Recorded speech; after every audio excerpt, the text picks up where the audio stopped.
predicar lo que muchas veces uno no quiere predicar, ¿verdad? Estos pasajes muchas veces uno los ve pues como unos pasajes un tanto difíciles y en veces un tanto oscuros. Pero yo he estado viendo que estos pasajes el Señor Jesucristo los usó justamente en un terreno cuando Él estaba hablando a alguien que no sabía nada del Mesías.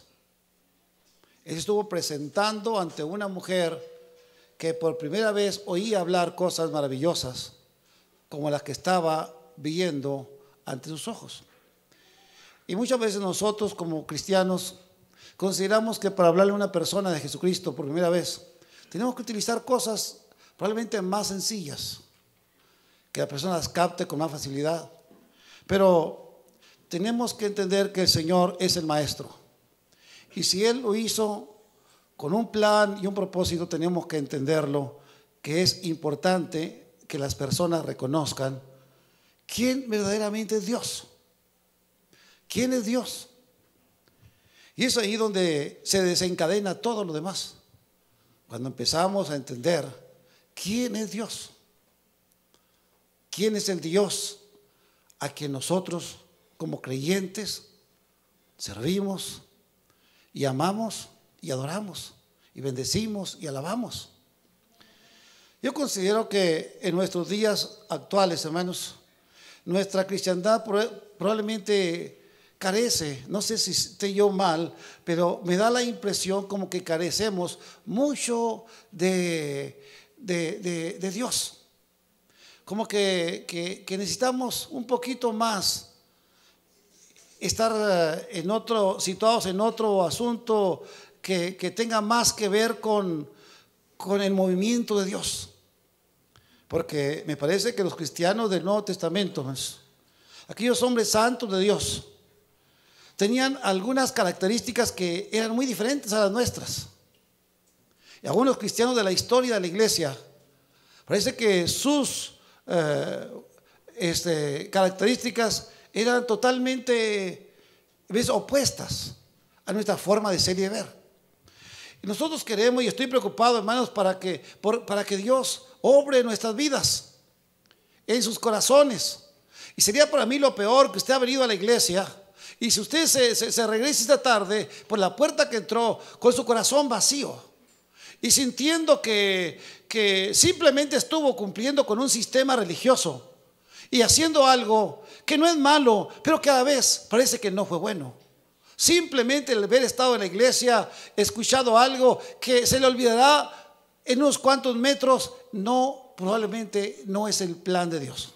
Yo me sentiría, hermanos, de alguna manera me sentiría que estoy haciendo algo mal. ¿Por qué sucedería eso? Si es que usted se fuera de una manera vacía, igual o peor que como llegó. Por eso, he tenido, hermanos, que pensar que hay cosas que tenemos que mencionar y que entender.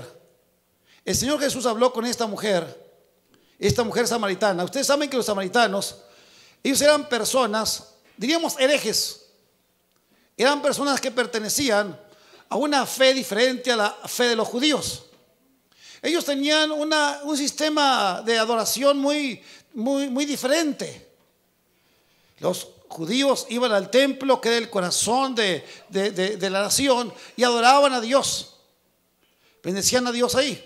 Pero los samaritanos, ellos habían hecho una especie de adoración, porque el primer rey de ellos, para que el pueblo de Israel no fuera a Judea, a Jerusalén, él mandó a hacer unos becerros, y esos becerros los puso en Dan y en Betel, para que la gente no tuviera que ir al templo a adorar, y que de esta manera se amistaran con los judíos que pertenecían ahora a otra nación y que se fueran a apartar de su reinado. Así es que él dijo: hagamos altares en Betel y en Dan, y ahí que vayan todos a adorar a Dios. No tienen que ir hasta Jerusalén. Y así fue. Así es que aquellos señores, aquella nación, que había venido de la cautividad, que eran personas que no conocían a Dios, que ahora estaban en terrenos que ellos mismos nunca habían estado, traían sus dioses, sus maneras de creer. Era fácil para ellos ahora estar ahí adorando cualquier cosa. Y esta mujer samaritana era una de aquellas muchas mujeres y hombres que adoraban lo que ellos conocían que debían adorar. Pero lo que yo noto aquí es que Dios formó al hombre, nos hizo completos. Y en esa forma que Él nos hizo, naturalmente, Él nos dio la capacidad de adorar a Dios. Fuimos hechos por Dios para adorar a Dios. Ahora bien, cuando hablamos de naturalmente, cuando digo naturalmente, no estoy diciendo que la naturaleza nuestra de hoy día es buena, no. Nuestra naturaleza hoy es una naturaleza de pecado. Hemos caído. El pecado de nuestros padres Adán y Eva hizo que nosotros cayéramos por el suelo, fuéramos echados ¿de qué? De la presencia del Señor, y que ahora estemos en terreno de maldad, de enojo, de ira, de contiendas, de rebeldía, de toda clase de mal. Pero cuando Dios creó al hombre, lo hizo un hombre natural. ¿Para qué? Para adorar ¿a quién? A Dios. Dios puso en nosotros los seres humanos la capacidad de adorarlo. Todo ser humano tiene una capacidad innata puesta por Dios. ¿Para qué? Para adorarlo. Para adorar. Todo ser humano. Por eso usted correrá por el mundo y encontrará muchos lugares de adoración. Yo he ido aquí a la Ciudad de México, un ladito, ahí están unos, altares o lugares, unas pirámides, donde está la pirámide del Sol, la pirámide de la Luna, y no sé cómo se llama la ciudad que está un ladito de México, Teotihuacán. Y hermanos, ahí hay indicios de que hubo una nación de Mesoamérica que tenía esos lugares. ¿Para qué? Para adoración. Y todavía va gente, ahora cuando entra la primavera, va gente a subirse a esos lugares para sentirse purificados. Y si vamos al sur, allá en las ruinas de Chichén Itzá y otros lugares, hay pirámides donde he estado también ahí, y mirando cómo la gente puede ir a observar, y no solamente observó, sino sigue siendo hoy día, y más bien ahora que entró la primavera, para ver la serpiente emplumada cuando la luz del sol empieza a golpear la pirámide, como la cabeza de la serpiente toma forma con el cuerpo. Pero esos lugares nos muestran que hubo personas que allí fueron ¿para qué? Para adorar. Y así el mundo está lleno de altares, de ruinas. Acá, allá en el sur de nuestro continente, los incas, es un lugar maravilloso en Perú, donde había altares también para adorar a Dios, y así sucesivamente. Eso quiere decir que los hombres tenemos la capacidad de adorar a Dios, adorar y adorar. Fuimos hechos ya por naturaleza adoradores. Tenemos todo para adorar, pero dijo el Señor a la samaritana: nuestros padres adoraron en este monte, y vosotros decid que en Jerusalén es el lugar donde se debe adorar. Y Jesús le dijo: mujer, créeme que la hora viene cuando ni en este monte ni en Jerusalén adoraréis al Padre. Vosotros adoráis ¿qué? Lo que no sabéis. Ahora bien, cuando la gente adora con toda la capacidad de adorar, lo hace de manera real. Muchas veces pensamos que cuando alguien adora algo, a un ídolo, alguna cosa que no es Dios, pensamos que no es real. No, ellos expresan una adoración real, porque son seres reales. Expresan todo ese sentimiento que tienen a ese Dios, ya sea de metal, de papel, de yeso, o sea el sol, la luna, lo que sea. Ellos expresan todo su ser a eso que adoran. Y dijo el Señor que a lo que adoramos nos asemejamos. Si adoras a un buey, pues te asemejas a un buey. Si adoras a una res, a un animal, pues te estás asemejando a lo que ¿qué? A lo que adoramos. Por eso tenemos que entender que el Señor dijo a Satanás en Lucas 4:8. Yo creo que estaba en ese versículo, muy conocido, o sea, desconocido la edad para mí. ¿Dónde está el hermano que está ahí en la computadora? El Señor Jesús habló seguro a su enemigo. Respondió Jesús y le dijo: vete de mí, Satanás, porque escrito está. ¿Qué? ¿A quién adorarás? Al Señor tu Dios adorarás, y a Él solo. ¿A quién tenemos que adorar? Al Señor, a Dios. Ahora bien, cuando nosotros notamos que las personas pueden adorar a la muerte, pueden orar a los muertos, pueden orar a cualquier cosa, porque hay la capacidad. Los elementos de la oración pueden ser notados. Son admiración, son humillación, son rendición y es apego. Y esos 4 elementos nos muestran que son los que forman la adoración en el ser humano: admiración, rendición, humillación y apego. Y por eso, cuando vemos esta adoración emanar del ser humano, algo que Él quiere, tenemos que entender que ellos adoran, como dice aquí, adoran lo que no saben. Adoran lo que no saben. Fíjate nada más. Nosotros adoramos lo que sabemos, porque la salvación viene de los judíos. Mas la hora viene, dijo el Señor, y ahora es cuando los verdaderos adoradores adorarán ¿qué? Al Padre en espíritu y en verdad. Fíjense nada más. En nuestros tiempos tenemos que darnos cuenta que la adoración que tenemos nosotros que darle a nuestro Padre Celestial y no la estamos dando es sencillamente por una razón: que no sabemos quién es Dios. No sabemos quién es Dios. Ningún hombre en la tierra puede conocer a Dios. Nadie puede conocer a Dios.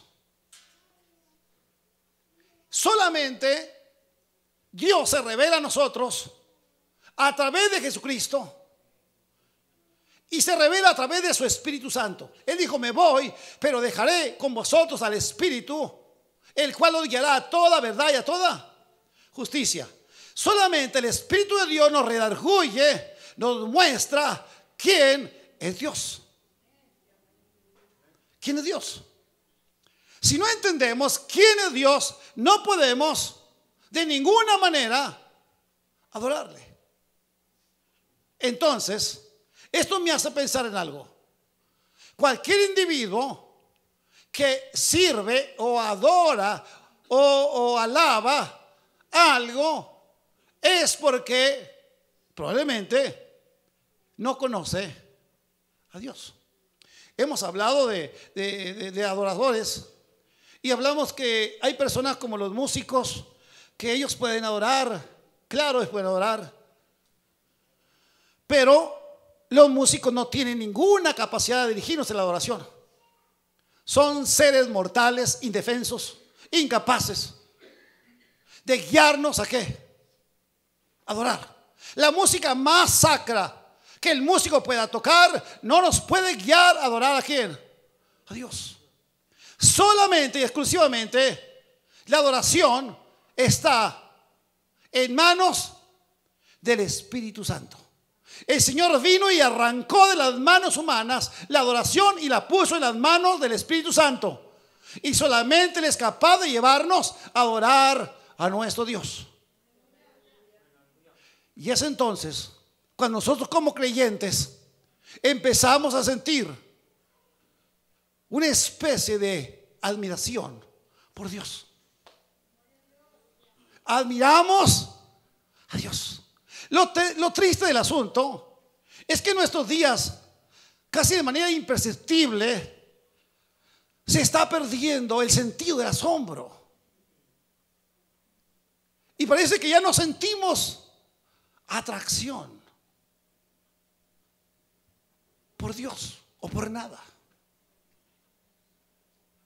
Dios nos ha dado el sentido de la admiración, de lo asombroso, de lo grande. Si leemos la Biblia, encontraremos que todos los hombres de Dios quedaron asombrados ante Dios. Alabaron, cantaron, se sintieron muertos, se sintieron que ellos no podían entender a Dios. Pablo el apóstol dijo: oh profundidad de las riquezas y profundidad de la ciencia, ¿quién le enseñó a él? ¿Quién le aconsejó? Job lo expresa en palabras retóricas, palabras elocuentes, palabras hermosas, la grandeza de Dios a través de las cosas que nos rodean, a través de las nubes, del firmamento. Pero nosotros, se da cuenta, hemos perdido esa capacidad de asombro. Un hombre de Dios en el siglo pasado, que pertenecía a nuestra iglesia, el señor Tozer, él dijo algo: me parece que veo en nuestra generación de habitantes de la tierra hombres como leones, pero leones de zoológico, que nacen en un hospital, caminan por rampas de cemento y mueren otra vez en el hospital, y nunca pisan la tierra. Como diciendo, nuestra generación no tiene contacto con la naturaleza. Él dijo: caminan por rampas de cemento y respiran aire contaminado y mueren donde nacieron, en un hospital. Yo considero que en nuestra ciudad no vemos la belleza del cielo. Y es más, muchos de ustedes ni siquiera se toman la molestia de ver las estrellas, porque el smog no nos deja verlas. Pero qué hermoso es cuando la gente puede ver la grandeza de Dios, cuando puede contemplar la hermosura de su firmamento, cuando puede asombrarse con la gloria de Dios y decir: las montañas hablan, dicen, enseñan. La naturaleza nos habla de Dios, porque hay un sentimiento de admiración. Y viene un sentimiento de ¿qué? Humillación. Cuando admiramos a un Dios todopoderoso, terminamos humillados. Humillados. No somos o no nos sentimos dignos ni siquiera de levantar nuestros ojos para hablar con Él. El Señor le dice a Job: habla pues, defiéndete. Y Job no tiene palabras. Y el Señor le dice: ¿sabías cuándo estuviste conmigo, cuando yo le ponía las bases a la tierra? ¿Dónde estabas cuando le puse los límites al mar?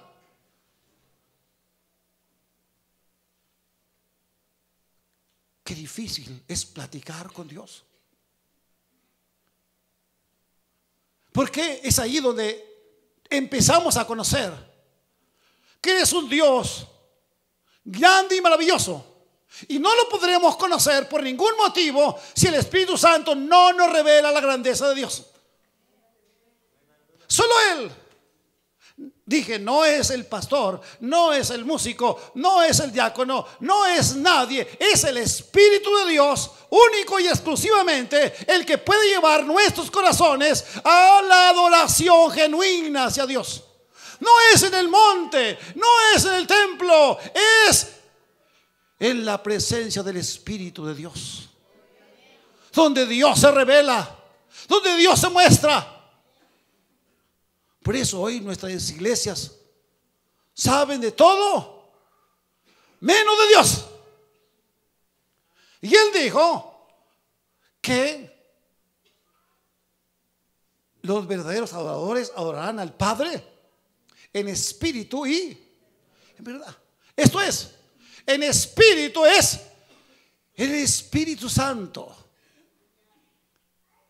en el fuego del Pentecostés. En ese momento cuando la iglesia es estrujada, los hombres son transformados, hablan como poderosos gigantes, mueven la tierra, retan al enemigo, hacen proezas, porque el Espíritu de Dios llegó a ellos. Se convierten de hombres cobardes en hombres valientes y poderosos.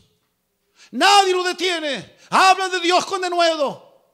Ni la muerte, ni lo alto, ni lo bajo, nadie lo separa de Cristo. En cambio hoy, los adoradores de nuestros días, de nuestra iglesia actual, los hermanos ni siquiera tienen fuerzas para llegar a la iglesia. No tienen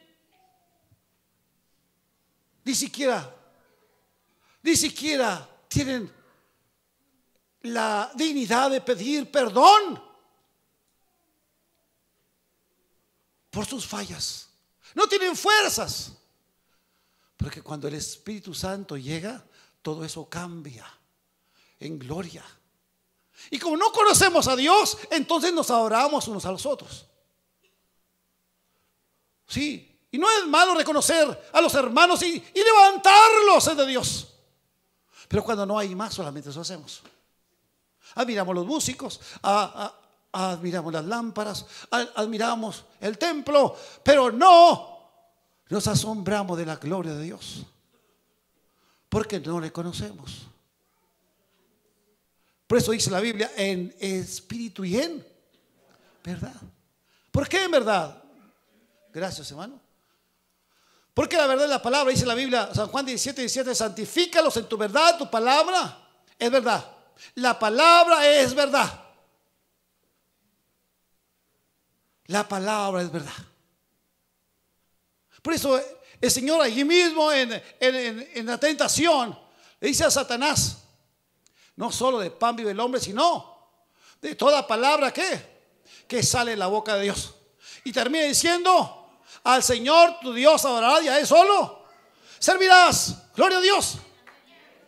Ahí está la victoria de nuestro Dios. A Él sea la gloria, la honra. He viajado por muchos lugares de la tierra, hermanos, gracias a Dios por ello.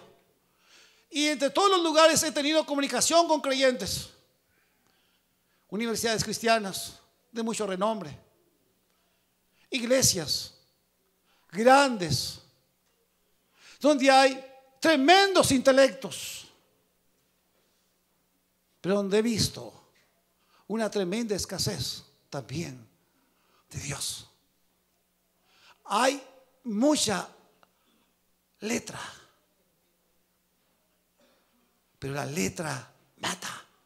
La palabra por sí sola mata, pero el Espíritu da vida.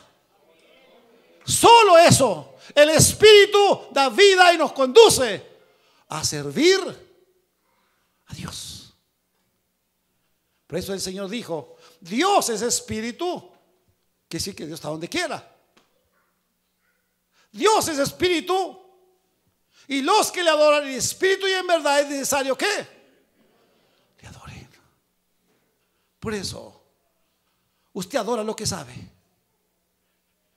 pero nosotros adoramos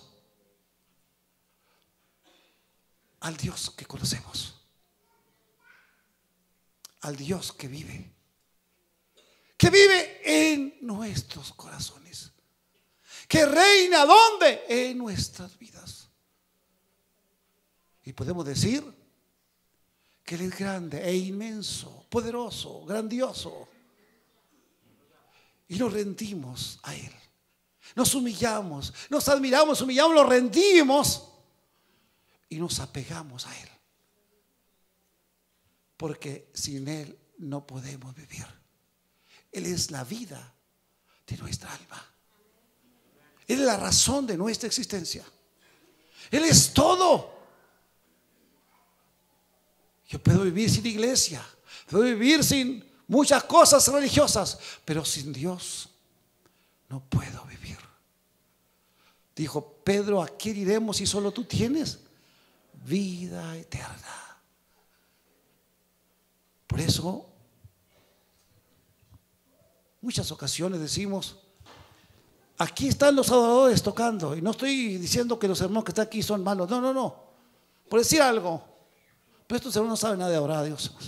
Saben tocar, saben cantar, pero no saben qué: adorar. Ahí están los diáconos. Imagínense, hay gente que canta bonito en la iglesia, que tocan bonito en la iglesia, que predican bonito en la iglesia,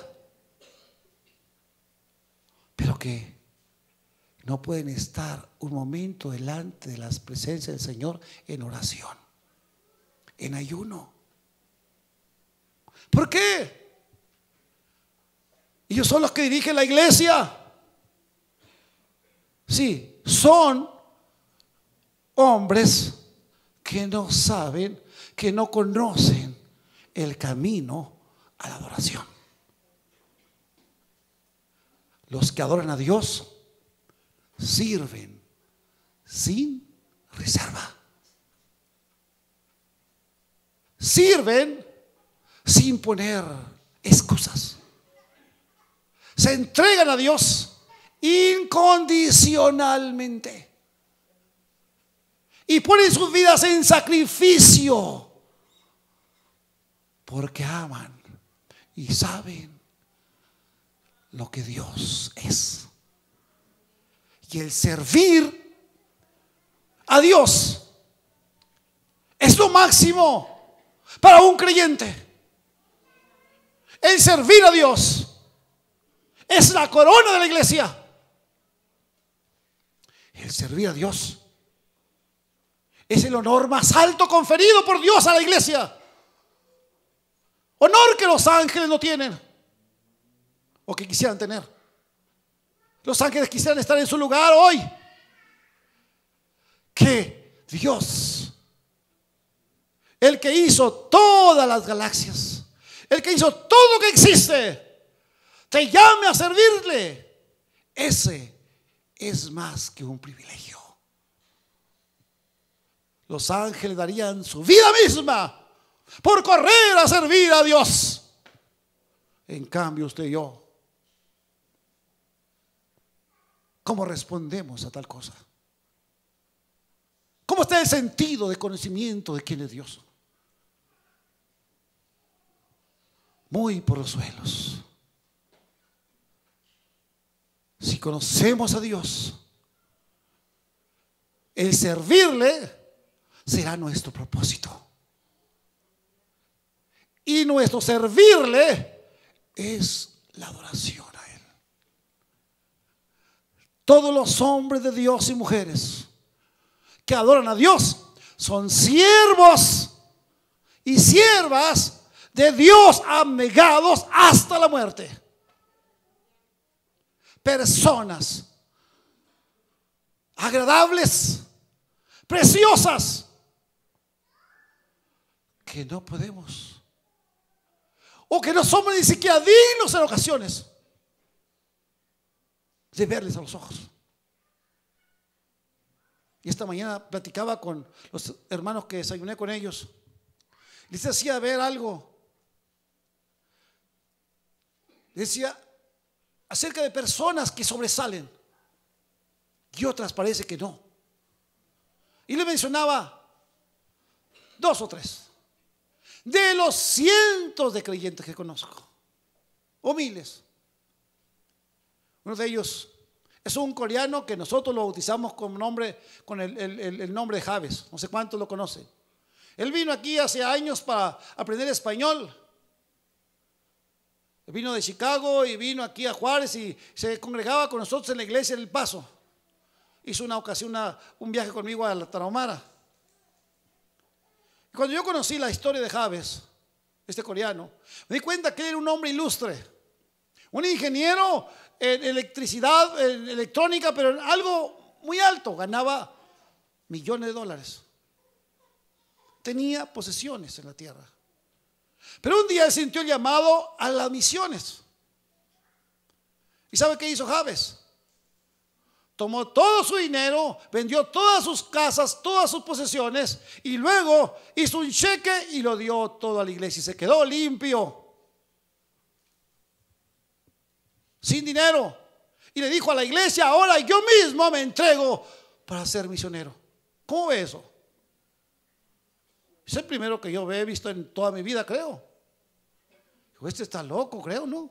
Este no es como nosotros. Este da todo y se queda ahí para que la iglesia le dé. ¿Qué hombres? Javes se dio cuenta que Dios es grande y maravilloso.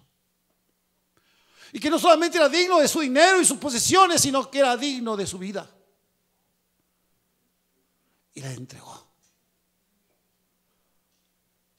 Hay otro hombre que conozco que es el doctor Nori, conocido de nosotros, que lo vemos aquí. Yo diría hijo espiritual mío. Este es chino, un hombre que tiene su profesión, gana dinero. Desde que él se convirtió, todo el dinero que él puede dar a la obra de Dios lo da con liberalidad. Yo diría, da todo lo que él gana. Y ha habido ocasiones que lo he confrontado y le he dicho: Nori, no hagas eso. Piensa que eres humano, que necesitas también tú. Pero parece que no lo he podido convencer. Sigue dando y dando y dando. Y le digo: ¿qué pensará tu papá, Javes? Tú que si Nori, allá, ¿qué pensará? Él no es cristiano. Tu mamá, ¿qué pensará? Pero él nada lo hace desistir. Es un hombre que da todo, todo. Qué tremendo. Es un hombre que ha aprendido a conocer, a adorar a Dios, a servirle con todo el alma. Una doctora que vino hace poquito, unas 2 semanas atrás, aquí la presentamos, una muchacha de Canadá. Ahora que se recibió, que ya es doctora, que tiene ahora una buena ganancia económica, ella se propuso solamente trabajar 6 meses para su sostenimiento y de ahí financiarse las vueltas a los campos misioneros. Aquí estuvo 1 mes con nosotros en la sierra. Ella llevó sus medicinas, ella pagó sus viajes, pagó sus gasolinas y se regresa a trabajar para ir otra vez a servir a Dios. Y será toda su ilusión, porque conoce a quién, a un Dios digno de toda gloria. Yo decía en la plática esta mañana, el desayuno, decía a los hermanos: ¿por qué esta gente hace eso? ¿Y por qué mucha de la gente en la iglesia tienen problemas hasta pagar los diezmos? ¿Por qué? Porque no han conocido a Dios. Y no estoy refiriendo a que usted traiga el dinero. Cuando usted conoce a Dios, usted se da cuenta que su dinero y usted son innecesarios ante Dios. Dios tiene todo. Dijo el salmista: ¿qué te daré si no tengo qué? Todo es tuyo, el oro y la plata es tuyo, todo es tuyo. ¿Qué te voy a dar? Y es ahí donde nos sentimos. Cuando conocemos a Dios, nos sentimos que no tenemos nada que ofrecerle. Él lo tiene todo. Él es digno de todo. Por eso la mayoría de los salmos son cánticos de asombro y admiración y humillación y rendición y entrega total a Dios. Es ahí donde nace el estilo de adoración espiritual que solo Dios ha puesto en el hombre. Porque fuimos creados ¿para qué? Adorar. Recuerde usted que el hombre es hecho de cuerpo, alma y espíritu. No se le olvide. Así como Dios es trino, el hombre es trino también. ¿Y qué sucedió cuando el hombre pecó? Su relación espiritual murió. Y en el huerto de Edén, la comunicación espiritual se acabó. Y la angustia y la tristeza barrieron por muchos siglos. Pero cuando Jesús vino, en el capítulo 3 de Juan, le dice a aquel maestro de la ley: te es necesario nacer otra vez, porque el que no naciere de nuevo no puede entrar en el reino del Señor. Porque eres nacido de carne y carne eres, pero para poder entrar al reino de los cielos tienes que nacer ¿de qué? Del Espíritu. Del Espíritu. Dijo el apóstol Pablo en 2 Corintios 4:17 o 5:17: de modo que si alguno está en Cristo, es nueva criatura. Las cosas viejas pasaron y aquí todas son hechas nuevas. Voy a pedir esta hora que hagamos un análisis en nuestro corazón, si realmente conocemos a Dios o no lo conocemos. ¿Sería esto una pregunta capciosa o fuera de sentido? Pero temo de que algunos cristianos un día nos asombramos cuando vimos a Dios y lo sentimos en el corazón, pero después ese asombro se fue acabando, esa admiración se perdió y solo quedó el recuerdo, diría yo, el delirio de una persona que parece morir en el desierto o en su propio desierto, en la ausencia de Dios.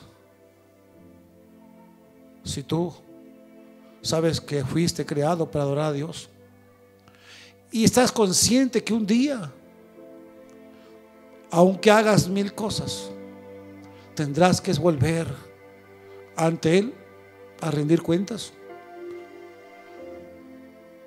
porque todas las almas, dice el Señor, son mías, como el alma del Padre, el alma del Hijo es mía, mas el alma que pecare, esa morirá. El pecado nos lleva a adorar lo que no sabemos, lo material, las cosas pasajeras, pero el Espíritu nos lleva a adorar lo eterno, lo bello, lo que a vida eterna permanece. ¿Qué importa esta vida si es pasajera? Cuando te conectas con Dios te das cuenta que Dios es grande, y entonces caminas y dices: Señor, aquí estoy, no tengo nada.